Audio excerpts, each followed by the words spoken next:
economical and training and other facilities and research will also be part of the sector.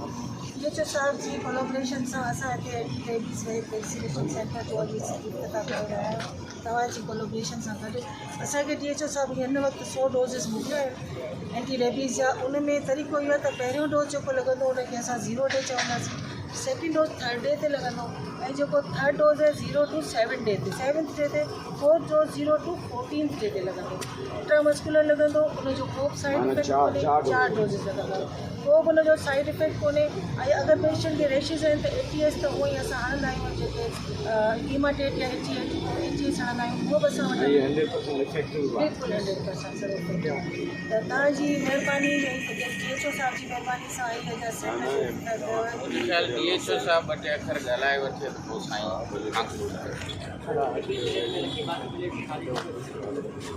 हाँ भाई, ये अल्लाह के बड़े एहसान हैं कि ये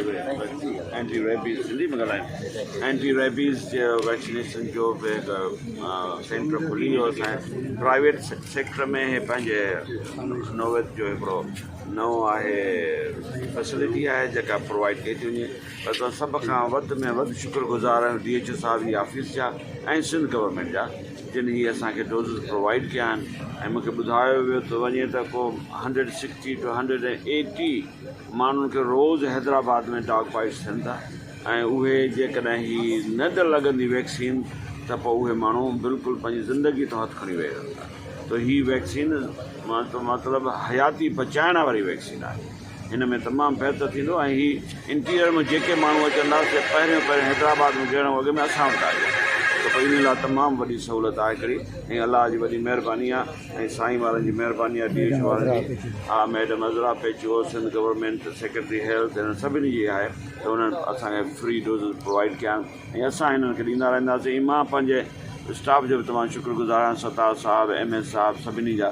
ऐं डॉक्टर नसरीन जंहिं कोशिशूं करे हिन सेंटर जो इफ़्तिताह करायो आहे ऐं इंशाल्लाह जीअं ॿिया वैक्सीन सेंटर असां हलनि पिया ही बि उन सां गॾु हलंदो ऐं विथ टाइम इंशाल्लाह थिए पर मां तव्हांजे थ्रू सभिनी माण्हुनि खे इहो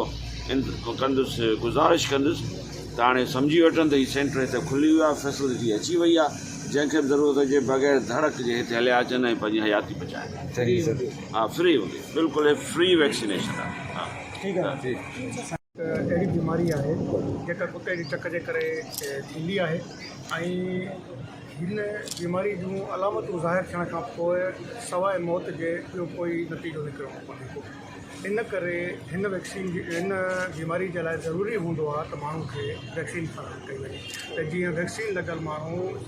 मौत जे मुंहं में वञणु बची सघे इन लाइ health department government of Sindh पंहिंजी भरपूर कोशिशि कई आहे त पूरे सूबे में किथे बि हिन वैक्सीन जी कमी न रहे छो त असां वटि रोलू कुतनि जो तमामु वॾो आज़ार आहे ॿारनि खां वठी शहरनि ताईं जंहिंजे करे तमामु घणा डॉगबाइट जा केस रोज़ाना जे बुनियादनि ते थींदा था रहनि ऐं इसरा यूनिवर्सिटी हिकु प्राइवेट हॉस्पिटल आहे पर हैदराबाद शहर जी पहिरीं एंट्रेंस ही हॉस्पिटल जेको आहे लॻे थी इन करे ज़रूरी हुयो त हिते बि असां हीअ वैक्सीन फ़राहम कयूं त जीअं हिते अचण वारो माण्हू जेको फौरी तौर ते तिबी इमदाद लाइ इसरा यूनिवर्सिटी जे एमरजेंसी ते अप्रोच करे थो त उनखे हीअ वैक्सीन हिते फ्री ऑफ कास्ट मुयसरु थी सघे इन लाइ मां हितां ई थोराए थो आहियां मैडम नसरीन जो जिन पंहिंजूं कोशिशूं वरितियूं ऐं DC साहिब जन बि इन में पंहिंजो किरदारु अदा कयो ऐं असांजे लाइ सहूलियत पैदा कई त असां हिते इहा वैक्सीन अवेलेबल करे सघूं इन लाइ मूंखे on behalf of district health officer Hyderabad तमामु घणी ख़ुशी थी रही आहे त असां हिकु प्राइवेट इदारे में फ्री ऑफ कास्ट हिकु सर्विस मुयसरु करण में कामयाबु थी विया पहले तो अल्लाह ताला का बड़ा शुक्रगुज़ार हूँ उसके बाद हमारे मिनिस्ट्री ऑफ हेल्थ जो सिंध गवर्नमेंट की उससे शुक्रगुज़ार हैं कि हमारे ये इंसानी ज़िंदगी बचाने के लिए ये वैक्सीन ऐसी है जैसे डॉक्टर साहब ने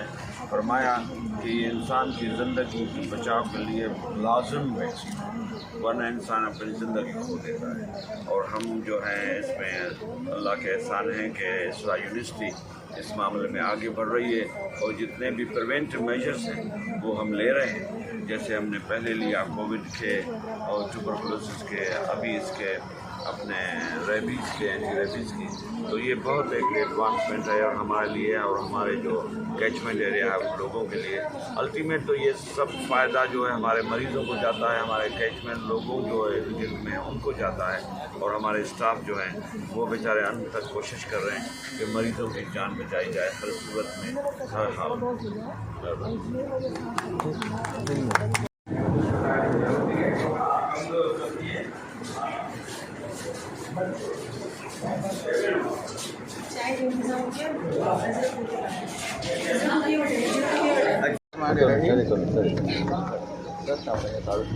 प्रोफेसर हुसैन बख्श कोलाची, हम professor of public health and community medicine है। असांजो कमु आहे बीमारियुनि खां बचाव जे लाइ तालीम ॾियणु, रिसर्च करणु ऐं आवाम ताईं इहे पैगाम ऐं आगाही ॾियणु।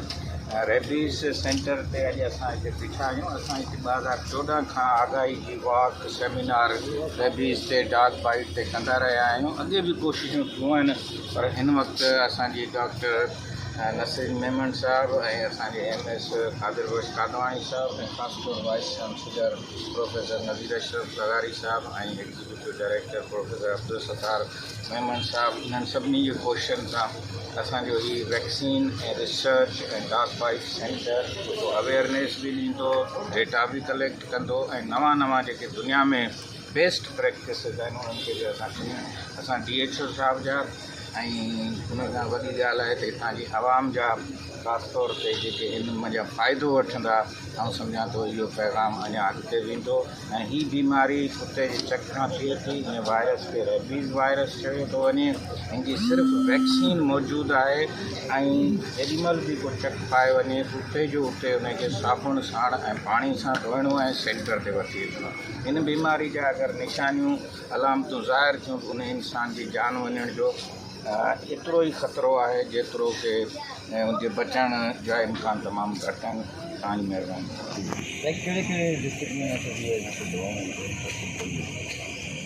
दवाऊं न, पर हीअ वैक्सीन जेका आहे उहा ज़िले हैदराबाद जा जेके बि सरकारी इदारा आहिनि उन्हनि में मौजूदु आहे, पर हीअ असांजो प्राइवेट वॾे खां वॾी OPD आहे जिते तक़रीबन 1000 मरीज़ रोज़ु अचनि था।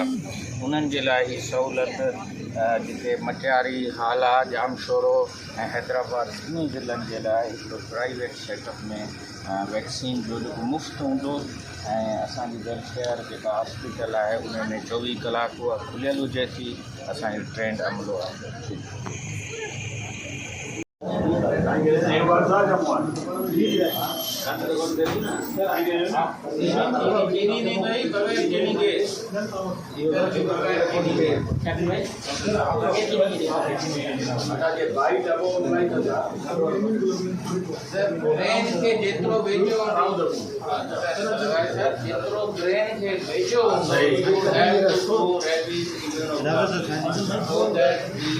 effects our travel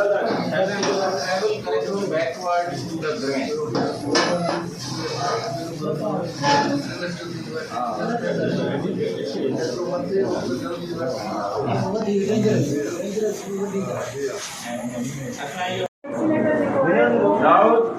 वैक्सीनेटर को बुलाओ, ये असांजी वैक्सीन करो, आप इधर आ जाओ, जेको असां इहो असांखे माना हे रूम जेको स्पेशल आहे एंटी रेबीज़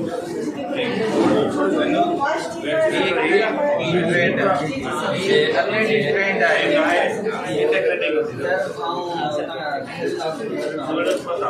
ठीक है वॉशरूम भी आहे।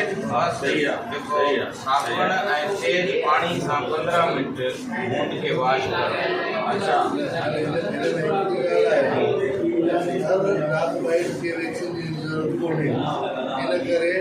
इन करे घर जो पालियल कुतो रोबोट आणे विझे त वैक्सीन अदा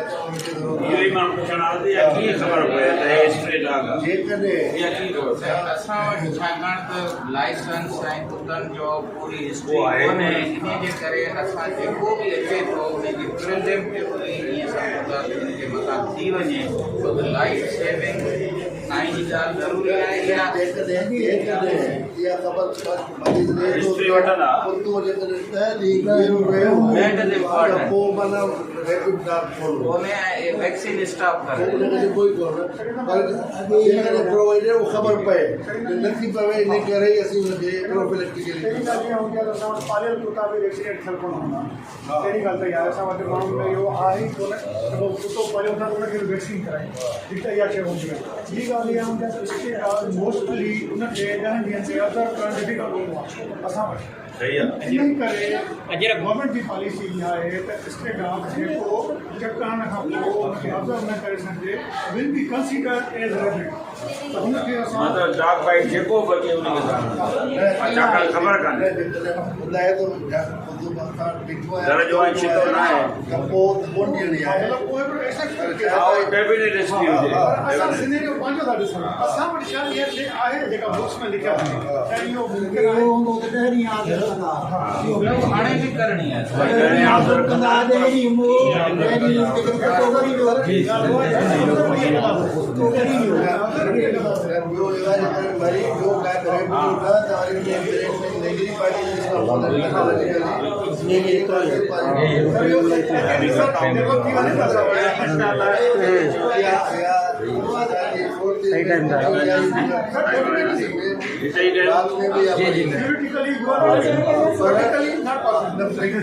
कोशिश कजे इंफॉर्मेशन मिले थी नथी ॿुधो त बीठो आहे वॾी महिरबानी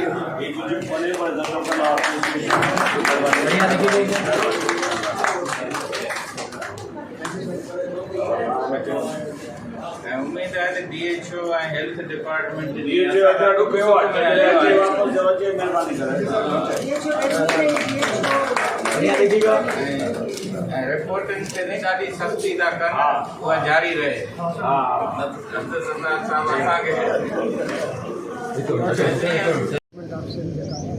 पूरे सिंध के हर ज़िले में हर हेल्थ फैसिलिटी में एंटीरेबीज़ वैक्सीन जेका आहे उहा फराहम कया जाए ऐं हर जॻह ते मौजूदु आहे कोई बि अहिड़ो ज़िलो या का बि अहिड़ी हेल्थ फैसिलिटी कोन्हे जिते इहा वैक्सीन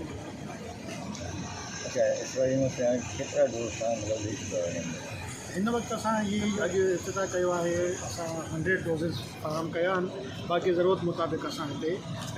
जेको आहे फराहमी जारी रखंदासीं त जीअं असांजे आवाम जी ज़रूरत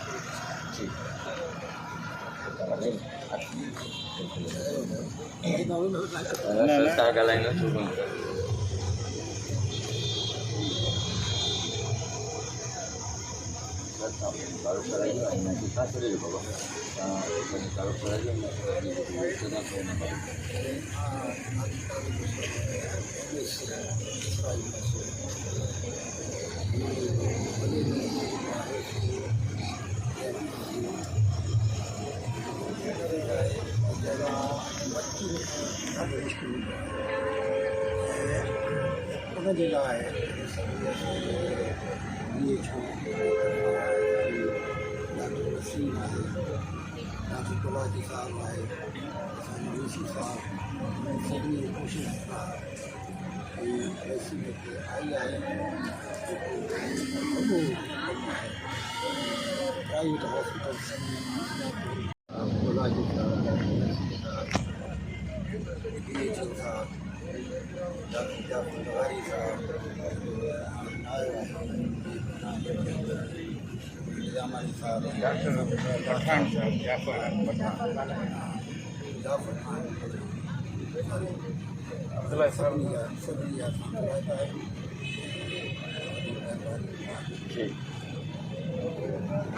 साईं प्रिवेंशन ते खणो साईं तव्हां थोरो प्रिवेंशन जे बारे में ज़िले में जेके तव्हां कमु कयो पिया थोरो ॿुधायो ऐं ख़ासि तौर रेबीज़ वारो डॉक्टर अब्दुल्ला हाणे DHO क्यूरेटिव त रेबीज़ हवाले सां माशाल्लाह सभिनी ॻाल्हि कई आहे त असांखे हिफ़ाज़ती तकलीफ़ी तौरु जेको बि आहे कोशिशि करे असां त चवंदासीं कुतनि खां बचाव अख़्तियार करणु खपे ऐं ॿियो हिन हिसाब सां जेको असांजो सेंटर आयो आहे हिते इसरा में आहे त रूरल एरिया जा काफ़ी सारा सेंटर असां ईअं चवंदासीं ॿहिराड़ीअ ख़ासि तौर ते मटियारी तहज़ीब ज़िलो आहे जेके आस पास सेंटर पहिरीं वेझे अचे थो हिते ई अची जेके को केस थिए थो कुते काटण जो चाहे उहो जीअं उनखे अची वैक्सीन कराइनि जीअं उनखे असां सभिनी खे महफ़ूज़ करे सघूं ठीकु आहे महिरबानी। ठीक है मैडम।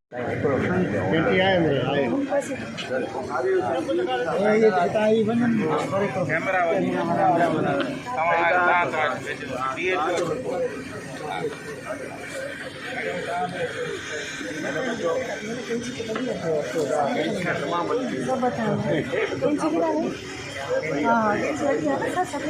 हाँ